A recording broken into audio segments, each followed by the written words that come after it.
I'm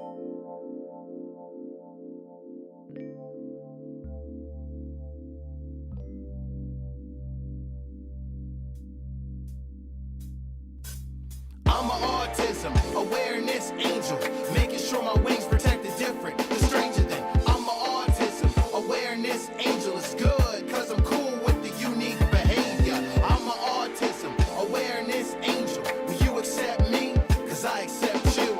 I'm an autism awareness angel, cause a view from the spectrum is a better point of view. The question at hand, are you aware? Hi, I'm Tally, and welcome back to Autism 30. And I'm wishing all of you a very happy Canada Day. And once again, we have our wonderful Parent Talk panel with us today. And here we have Tina and Jess joining us. So hello, Tina and Jess. Hi. Hello. And do you have anything to say to our audience about Canada Day? Canada Day. Yeah, happy Canada Day. I mean, I think it's I don't know if I say it's my favorite holiday. I probably reserve that for Christmas, but I love Canada Day. The weather's good. You get together with family. You have a barbecue. I don't know, we live in an amazing country. I feel extremely blessed to be here. You? Ditto. Everything she said. Well, since I have both of you here, and I know many people have asked us in the past about what our emotional journey through autism has been, so I think we should just get right down into it and start talking about what our emotional journey through autism have been. So, Tina, what about you? What has been yours? Yeah, well, I feel like the best place to start is at the beginning. So, yeah. Absolutely. I think just like many parents who've had a child that's diagnosed with autism, there was some dark days at the beginning. Although I had this one little ray of light right at the diagnosis, because I just felt like I'd done the research and I was going to get the best therapies, and I was going to be that 1% that, would test out of the diagnosis by kindergarten. And so I really held on to that. Yes. But then, of course, things came crashing down as the challenges of all the therapies, and I had a newborn son as well, all came. And so, and then things got a little bit better. And then I had like it was a crash that happened, I would say, closer to kindergarten, because I realized that all those expectations were not going to be met, that they were unrealistic expectations. I remember a moment where I realized I was a tiger mom, autism mom. Like, I was like, everything was about therapy and outcomes and getting my daughter to where she needed to be. And that I was putting all this undue pressure on her to succeed by some standard that she didn't give two hoots about. Yes. That wasn't a fair standard for her. And honestly, I just realized I just want her to be happy. So, but, besides that, if you go back, there was just a lot of sadness and grief. Everyone talks about the grief, how you're like grieving a thing that you think is going to happen, but it doesn't really, it was never for sure anyway. There's 1,000 reasons that things can go wrong, but you have this idea in your head and you're grieving that. And so there was lots of tears, there was lots of disappointment, and there's lots of, I would say, pressure and guilt. Like, I remember pushing my daughter on a swing, and I'm like, oh, I need to be doing a referencing activity while I'm doing this, and I'm not making her look me in the eye enough before I swing her, and oh, I'm such a bad mom. And I just couldn't enjoy being at the park on a swing. Mm-hmm. I had to put my therapist hat on, and so I remember this woman came to my house, and she was dressed like a hippie rainbow bright woman. I don't know. She came for some sort of assessment that ended up being useless.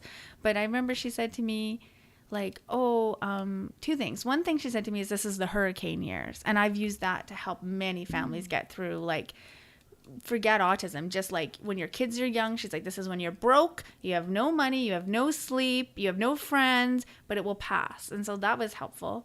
But the other thing she said is like, don't worry about all this stuff. Don't be the therapist, just be the mom.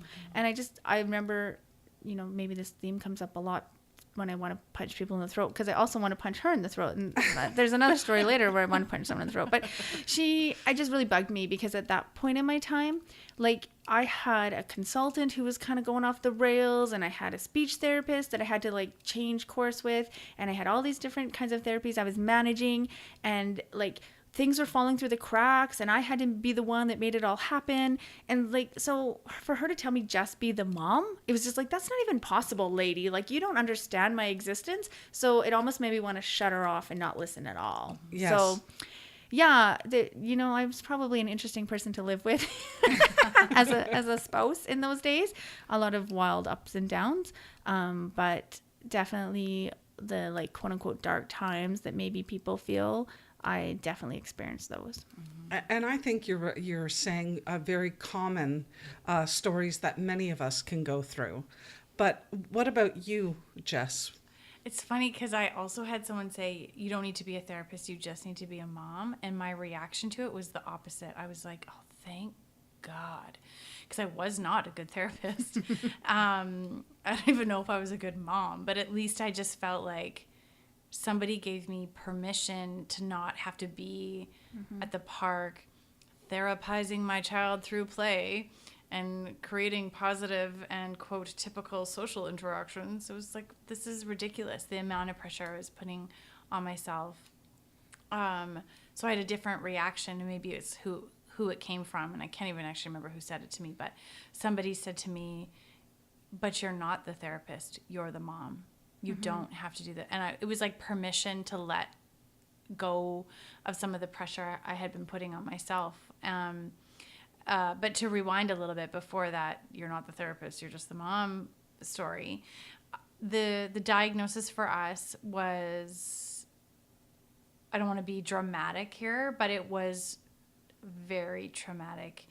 Our child experienced typical development and then regressed, started to lose her language, lose her skills, lose her fine motor skills, lose her gross motor skills. We ended up at BC Children's Hospital thinking something neurological or seizure or activity or something was going on. They brought us in. We were ushered in through emergency and given a place in the neurological unit, and batteries of tests, like genetic testing, metabolic testing, all sorts of things, coming up empty, DNA testing, blood testing, urine testing, EEGs, ECG, like MRIs, everything. And it was very traumatic and a very, very, very, very difficult, horrible experience. And at the end of the week, they said to us, we have no answers for you. That must have been terrifying. It was absolutely terrifying. We have no answers for you. There's nothing more we can do medically here. We think it might be autism. You need to seek a behavioral assessment. The wait list at Sunny Hill is 2 years. Good luck. And I was like, say what? And I don't wait for anything. I'm an extremely action-oriented person. And Absolutely. I remember Googling where to get a private assessment, and I didn't even slow down to phone. I jumped in the car and I drove to two different places locally and knocked on their door. And basically, I'm sure they were like, crazy lady at the door, because I'm just walked in. I wanted to have like a gut feel about a place, and so we interviewed a couple places, picked one, went there, got the assessment.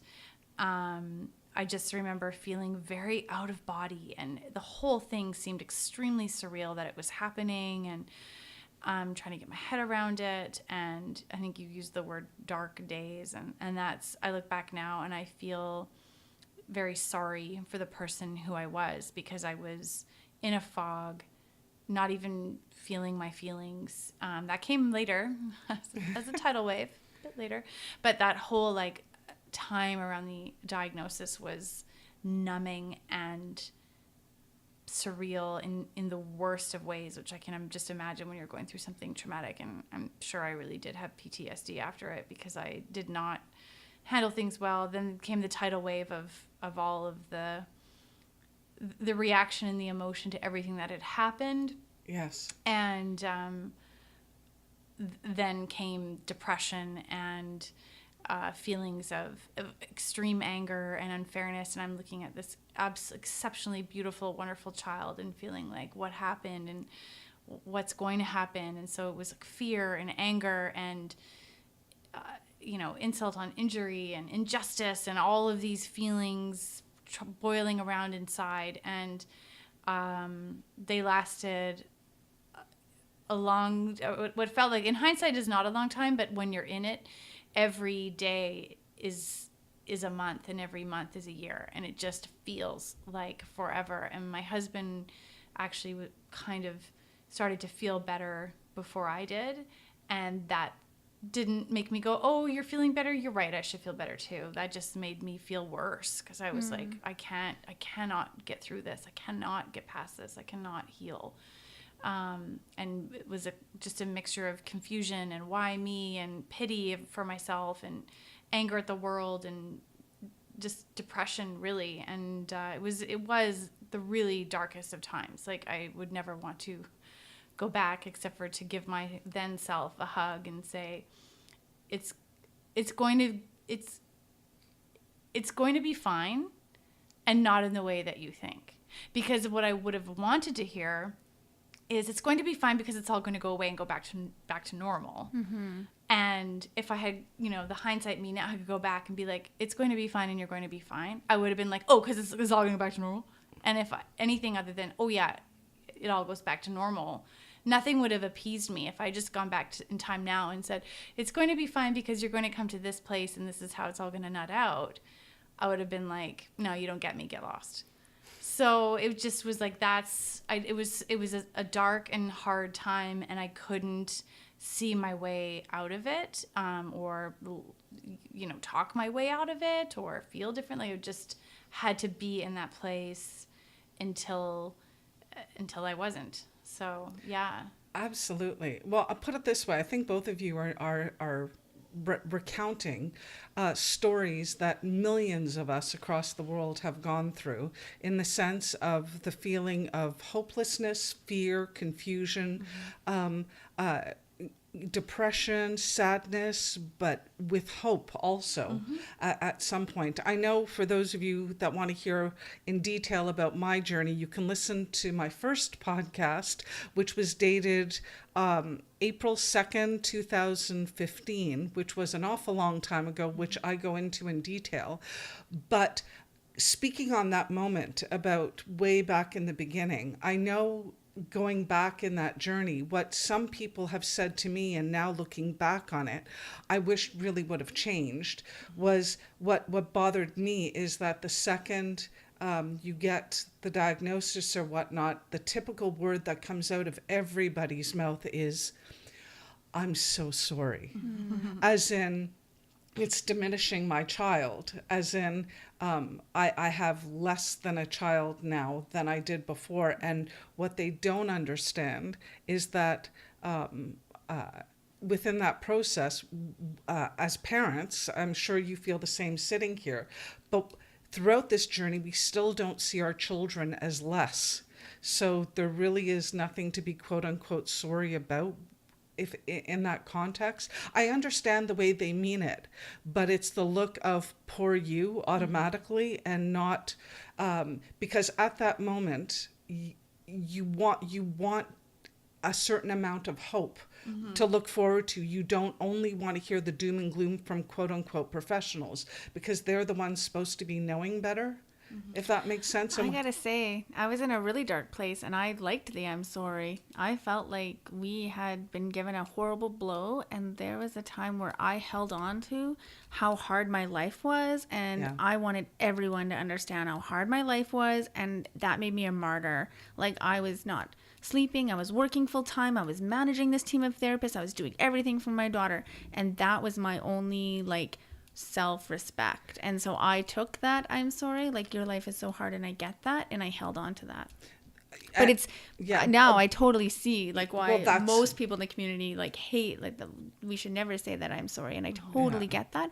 But I was in a really dark place, and I just felt like, oh, somebody gets it, my life is hard. Everyone else just doesn't see how hard it is. And it was not and good. I agree. And based on the stories about what you're going through, I mean, and a situation about an emotional situation that you both spoke about, which I don't think the typical parent or the neurotypical world actually get, is both of you mentioned, and I'm certainly aligned with that, is that when you have a child diagnosed with autism, whether you like it or not, you do have the therapist hat on your head a lot of the time. So you do play two roles, and not just doing the therapy, but picking the therapy. So you've got all this Yes. research you've got to do because there's so many different therapies out there. And then even if you Absolutely. pick a therapy, then you have to find a therapist and you have to pay the therapist. Like there's just a lot going on.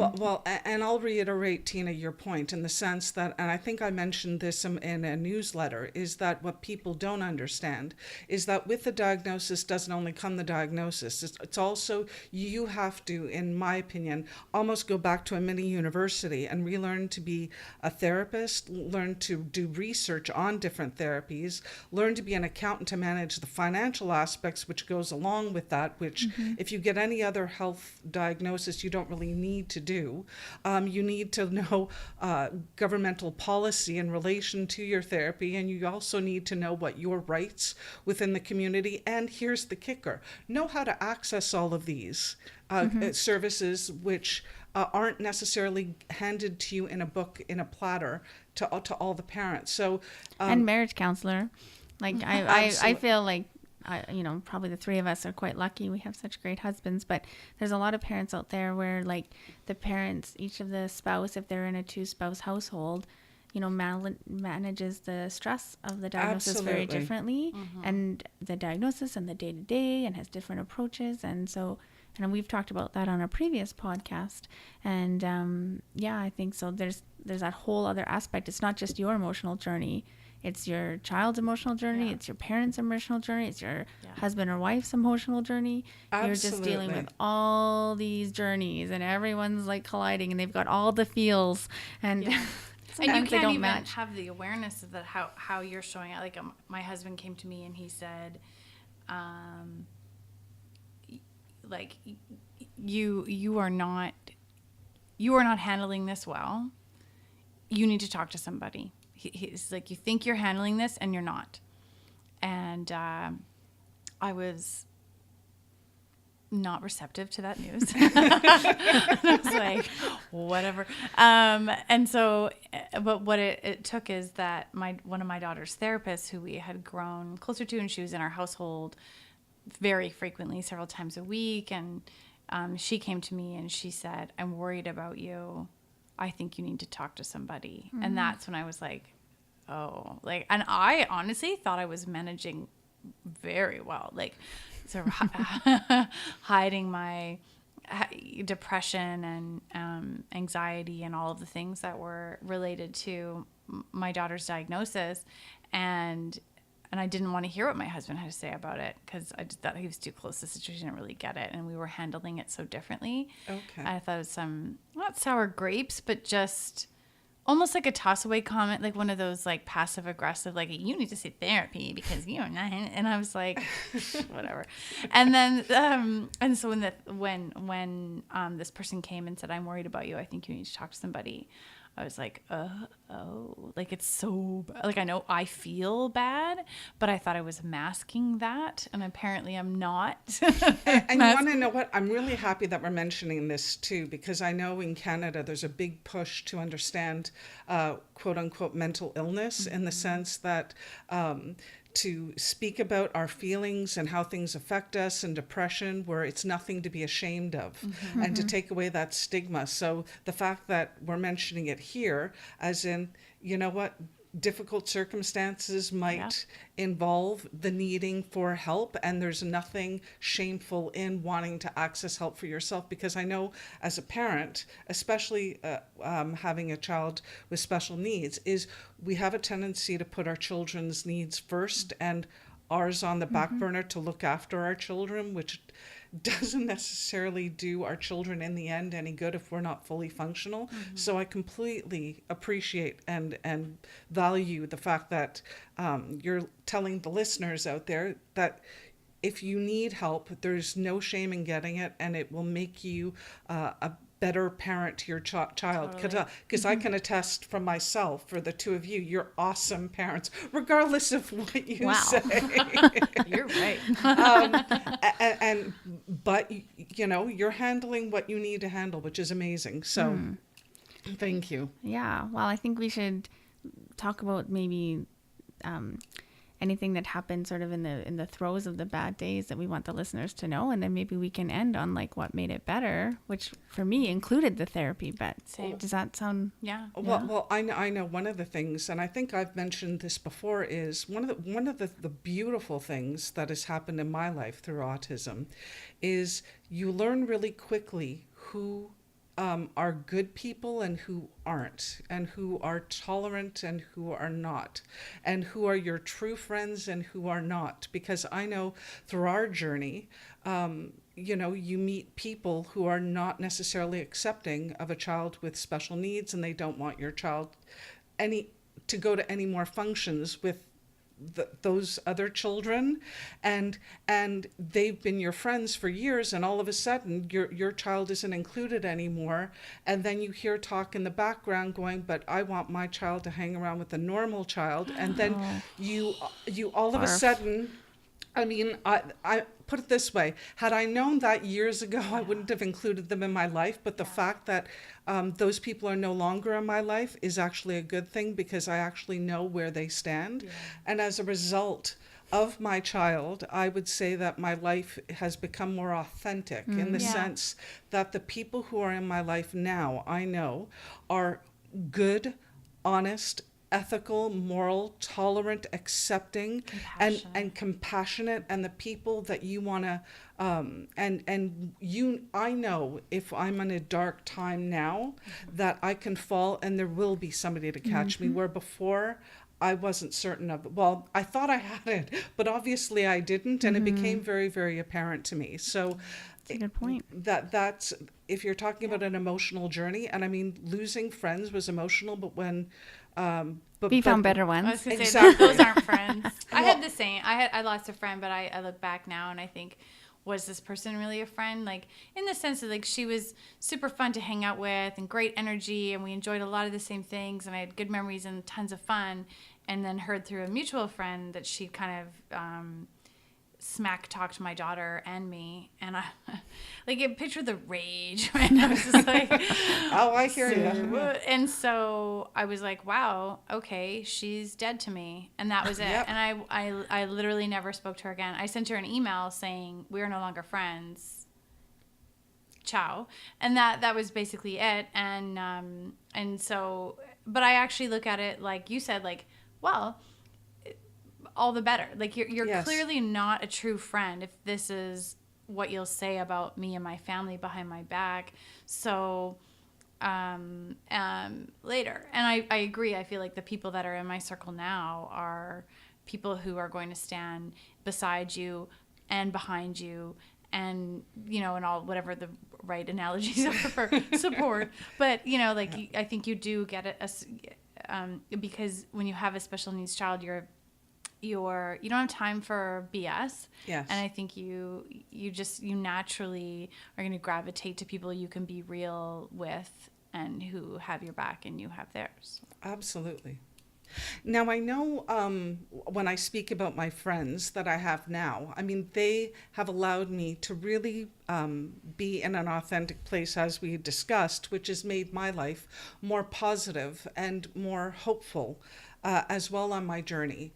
Now, Tina, what has made you more hopeful, and where you come to your quote-unquote happy place? Well, for me, you know, bringing it back to the therapy and getting help, I think I remember a time when I would be at work and I was in this weird hallway ironically by the psych ward at the hospital, and like my mind was spinning with all the things I had to do and how hard my life was, and I had all this negative self-talk. I can't do this anymore. My life is so hard. There's no hope.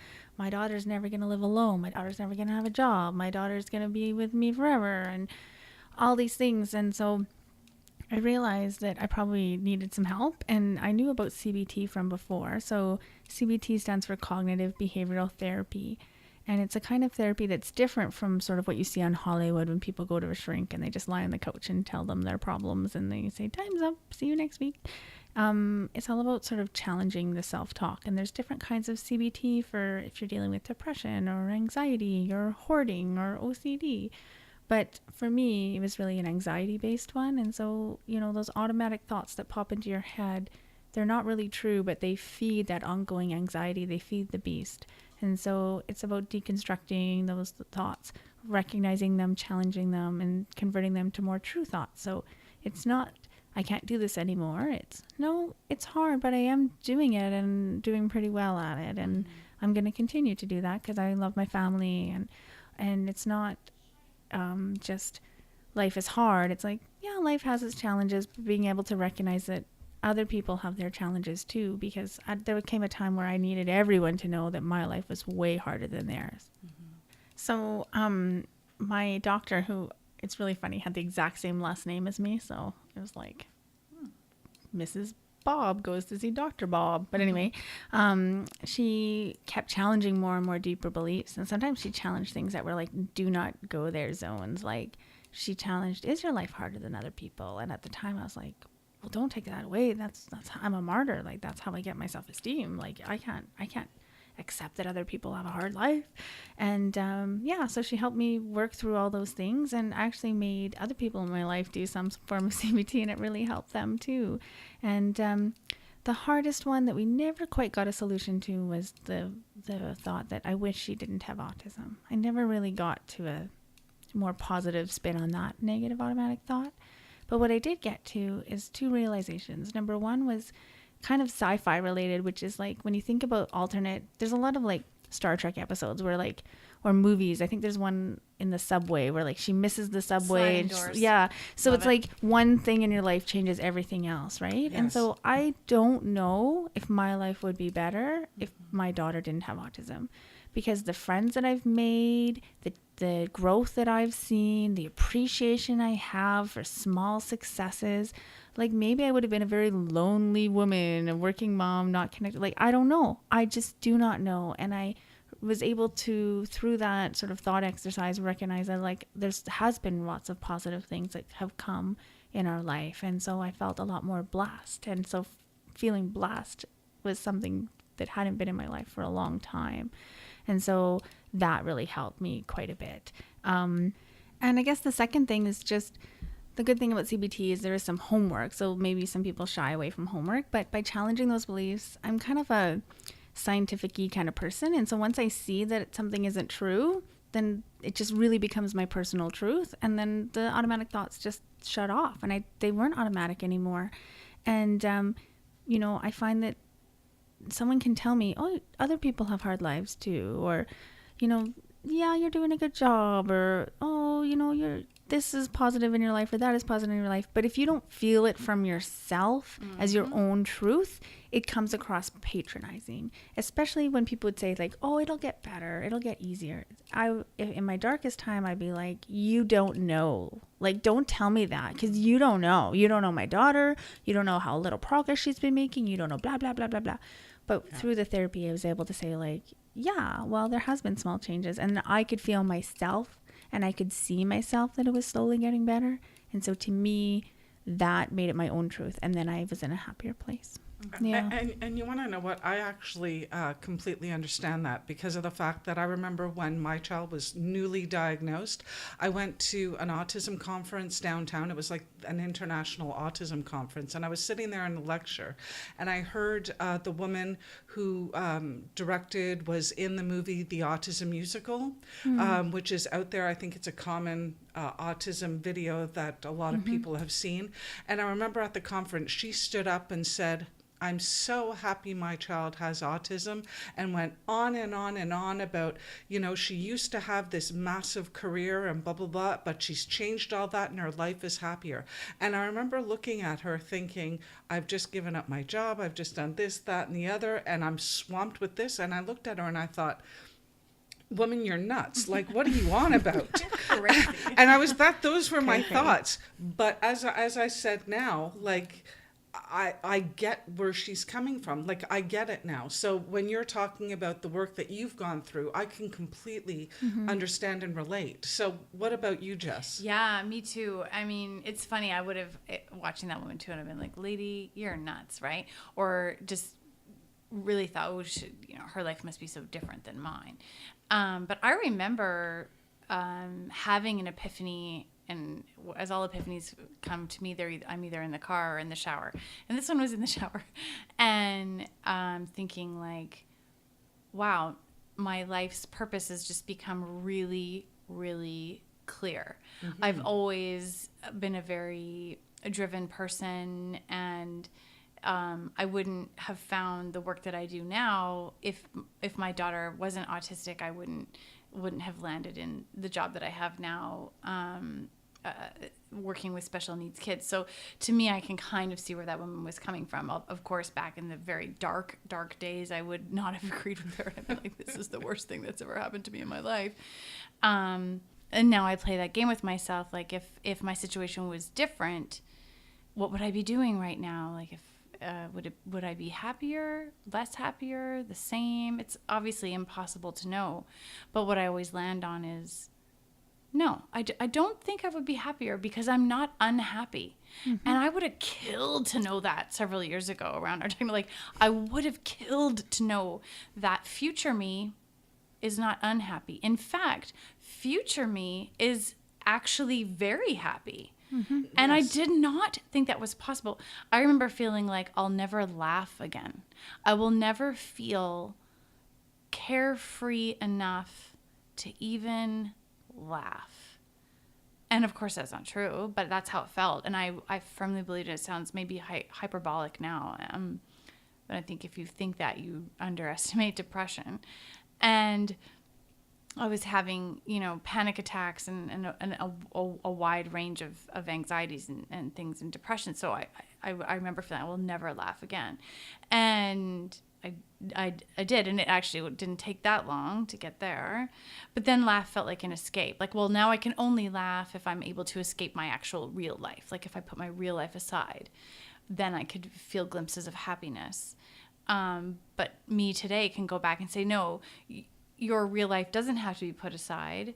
You don't need to escape to a different place to have a chuckle. Your life is whole and happy just the way that it is. And Absolutely. And it took a while to get there. And also, like Tina, therapy, different kind of therapy. I did emotional freedom technique, or EFT as they call it. I had an EFT practitioner. And so I was like, you know what? I don't want, and my husband was encouraging talk therapy. And I was like, I don't want to talk about this. Like, there's the last thing I want to talk about. And then I was also feeling like, well, I don't have time and I don't want to go and try and make an appointment. And my big thing was like, and then I'd have to find parking. I had this whole thing about like, I don't want to find parking and pay for parking. And where we live is very difficult to find parking. It can be. And so that was my thing. He's like, really? It's parking? Parking's a problem? Like, parking is part of the challenge. And so I actually met with an EFT practitioner over Skype. And it started out once a week, and we met once a week for 90 minutes. And emotional freedom technique is an interesting type of therapy because it's not talk therapy. You're not like, tell me what's wrong and how do you feel about your mother or whatever. I don't know. It's but it's a lot of like mini kind of episodes where you're like, okay, so let's get into something that makes you feel uncomfortable. And then in a particular exercise might be like, okay, so you are a fly on the wall. There's an interaction. It's almost like a televised play-by-play. So she said this, then you said this, then she said this. And then you're watching yourself in hindsight, and then you get to like pause the frame and like go in and react differently or do things differently. And I'm not really sure how it works even to this day, but you're kind of deconstructing the past in a way that allows you to heal. And it also has a physical component. So EFT includes, you might see people tapping on their forehead or rubbing their wrists together, and all sorts of really kind of things like that. And it seems super weird, and if you told me before I would be into this, I'd be like, no, you're crazy. But I don't know why it works. It does. It's this kind of hippy dippy thing that I just didn't at all would not have associated with myself. And yet it worked really well for me. I started to feel better even just within a few weeks of therapy. My husband, like I said, did handle the diagnosis and all of the things very differently, but he too was struggling just with different things and in different ways. So he did EFT therapy as well. And we both slowly and gradually came to a different place. And we're able to just really have a different perspective. So did our kid make some great progress and did things change? Yes. But I think the bigger change was in how we perceived our reality, going from like, our reality is tragic to, no, it's not tragic. It's not what we thought it would be. And in many ways it is challenging and not ideal in many ways. And how can we be happy anyway? Or not even just anyway, but how can, where and how do we find happiness as a family? And that was a bit of a journey for us, but we got there. And for the listeners, I would say it's different for the three people around this table recording this podcast. It's different for you. It's different for every family, no matter what they're going through. But I think it is possible for every family to find a place of acceptance and happiness, and it might take longer, it might be faster, it might be an easier road for some, a harder road for others. Everyone's dealing with different things, and wherever you are at is where you're at. So I think I remember hearing this once. I was watching when Julia the Muppet, the Sesame Street autistic Muppet came out, and I watched all the Julia videos, and one of the parents was giving advice. And they said, stay in your lane. They were making some sort of analogy to just like when competitive swimmers have to stay in their own swim lane. And their advice was, stay in your lane. Don't compare your experience to another family's experience. Well, their child seems to be thriving more, or they're doing this better than us, or whatever. Just stay in your lane. Focus on your family. Don't compare how quickly or slowly or better or worse your situation is to anyone else. Incremental, like Tina was saying, small incremental progress. Like, you focus on those things, and I think that you and everyone can get there.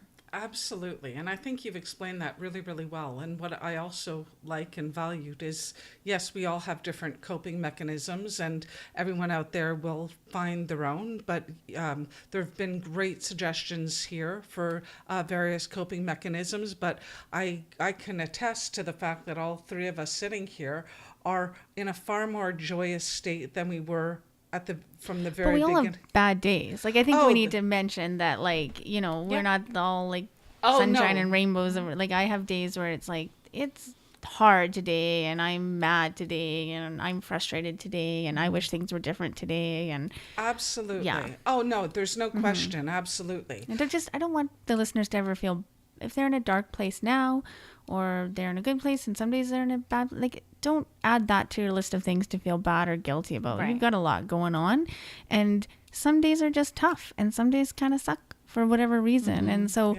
even if you love your child and they're great, some aspects might just be really tough and really hard, and it's okay to have down days. Mm-hmm. But I guess, I've taken a lot of inspiration from you two in terms of like your journeys and how you're able to take so much positive out of our situations, and I don't know, even that doesn't do it justice. That sounds like it's a terrible thing and there happens to be some positive aspects, because it's not like that. No, I just find that like these are the best days of my life. Mm-hmm. I'm very happy in life, and I just want people to know that is possible, like you said. Mm-hmm. Like, everyone just write it down on your mirror or something. Like, there are happy days ahead. It's possible. Yeah. Absolutely. And on that note, happy days are possible, and I know today is a really happy Happy Canada Day. Happy Canada Day. So on that note, I think we'll finish our podcast here with a quote from one of our parents from that conference. Again, as you know, we're featuring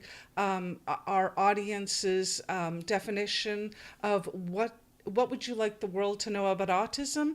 And here's one for you. Hi, what's your name? Duchess Smith. Oh, lovely name, Duchess. Now, what would you like the world to know about autism? Well, before my son had autism, I didn't know anything about it. So I now I'm noticing that the numbers are getting higher, and I'm learning. I guess I'm learning more information. Like I'm trying to. Like when you first find out, you know nothing. You don't know about it. You don't know what it is. And then you get the resources, and step by step, you need someone to guide you through it to explain what's going on. Right. Absolutely. So as a parent, you know very little when you're starting, but it's an ongoing journey of learning. Is that what you're saying, Duchess? It is, and it's a constant fight, like in school right now, just to make sure he's included, he understands. Anywhere, like where we're on a bus, on a C-bus, in a restaurant, it's a whole different world out there when your son is on the spectrum. Well, I want to thank you, Duchess, for answering our question. So on that note, Tina, Jess, and I are going to go out and celebrate Canada Day. So happy Canada Day, ladies. Woohoo, Cheers. cheers. And I hope all of you have a wonderful celebratory day as well. And if you're listening to us on iTunes, please don't forget to write a review. We'd really appreciate it. And don't forget to subscribe to our newsletter by going to autism30.com and going to the bottom of that page and clicking the word subscribe. Once again, this is Tally telling you to live in love. Hey yo, I'm an autism awareness angel, making sure my wings protect the different, the stranger than. I'm an autism awareness angel. It's good, cause I'm cool with the unique behavior. I'm an autism awareness angel. Will you accept me? Cause I accept you. I'm an autism awareness angel, cause the view from the spectrum is a better point of view.